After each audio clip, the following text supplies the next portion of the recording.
पोरांनो, अरे बाकीची कुठे गेली? गेली ती शिरायला घरला कुठे गेली शिरायला कशाला गेलेत? बर ठीक आहे. कालचा अभ्यास आहे, लक्षात आहे नका? तुझ्या लक्षात आहे का? आहे ना? बर ठीक आहे. सगळं कळालं नका? होय काल शिकवलेलं सगळं कळालं? होय no objection, no no doubt. No doubt. सांग मी आता काय म्हटलं?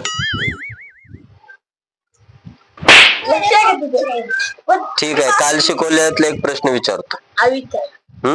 विचारू का? दळणवळण म्हणजे काय? तू सांग उठ. दळणवळण म्हणजे काय? इकडं दळण घेऊन जाताना वळवून वळवून वळवून बघते, त्याला दळण वळण. कसं वाटलं गुरुजी प्रश्न? माझी PhD देऊन मी पाण्यात टाकतो. ती असली कार्टी आज शाळेत भरती केली. PhD टाकतो. तू उठतोस की नाही?